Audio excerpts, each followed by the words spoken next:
Hello and welcome back to my channel. It's been a little bit of time. I had to take about a week off because I was transitioning at work again, but this time for all good reasons. So I made another transition in my career. This time it is less stressful. I'm basically managing the same sort of projects. It's just a heavier workload, a little pay increase, which is always great, and just a lot more on my plate in terms of work. And I am also back in office. I'm currently working 8-hour days that can vary between 8 to 4:30 or 7:30 to 4 if I want to get there a little bit earlier. So that is why I've been MIA just for a little bit. I tried to sprinkle a couple of videos in there, but holy, I am really going through my backlog of saved videos. So today I wanted to talk about, we're halfway through the month of October, but I thought it would still be fun to talk about what I'm kind of prioritizing this month. Most of you probably know at this point that I am a little bit of a chicken, so I like Halloween, but I don't really like anything too scary.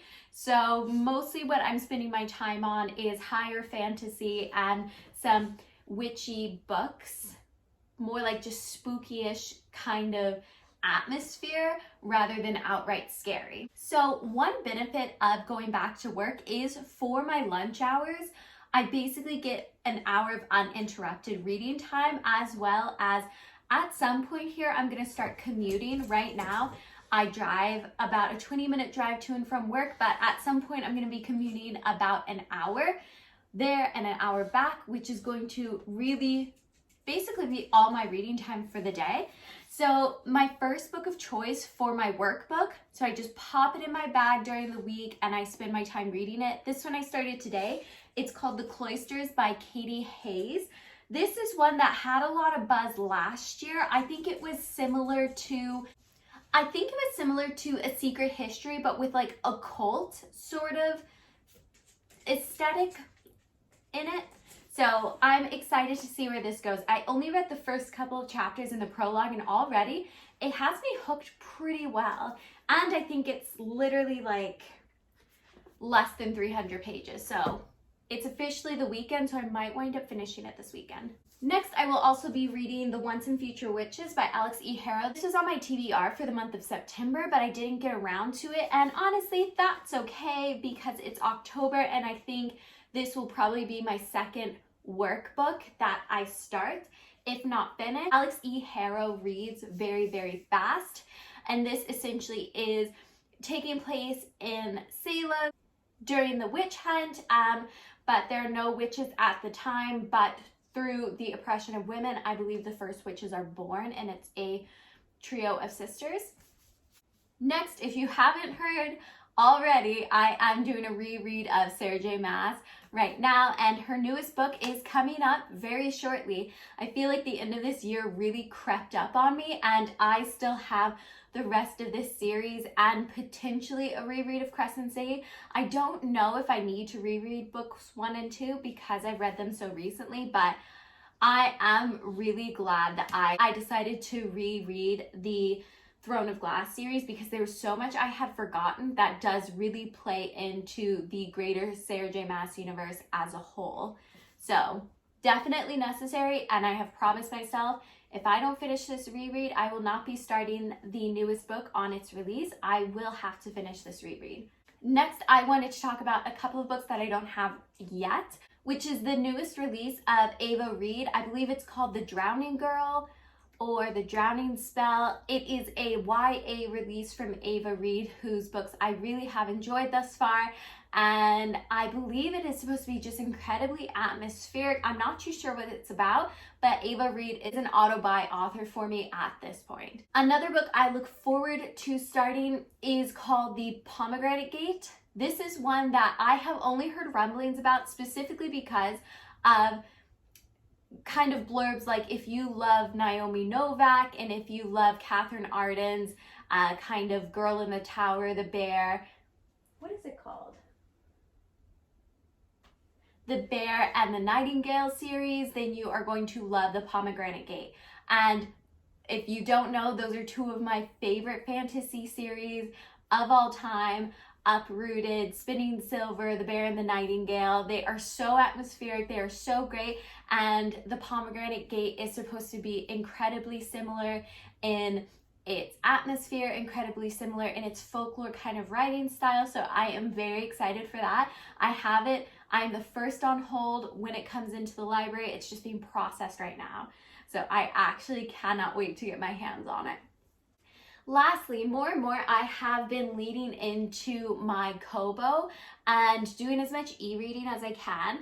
Currently, I am reading The Will of the Many and really enjoying it. So I have some big fantasies to tackle this month, and honestly, I'm really excited. And I have always been a kind of paperback, hardcover sort of reader.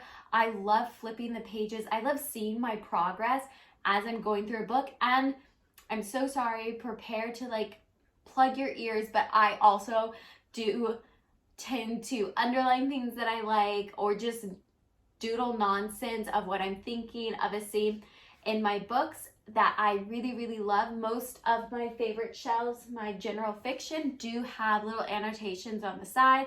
A lot of my poetry, things that kind of spark ideas. So I do tend to steer towards actual physical books, but recently I have been loving my e-reader so much because I'm back in office and essentially at a desk 8.5 hours a day.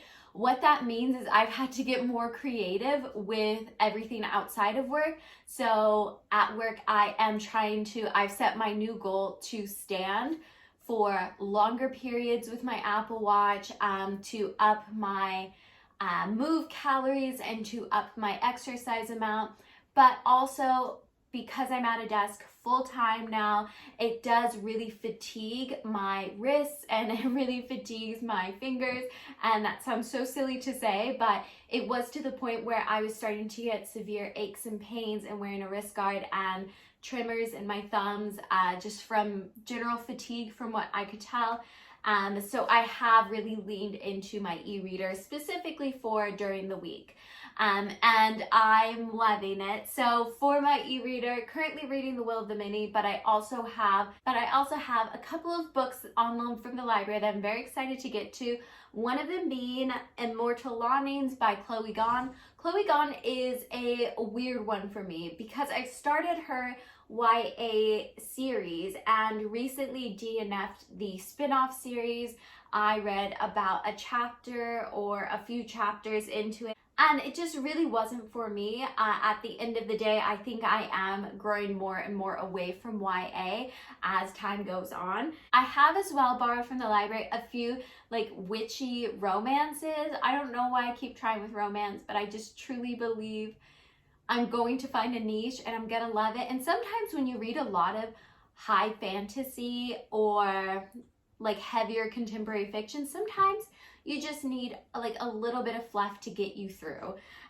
So first I borrowed Small Town Big Magic by Hazel Beck.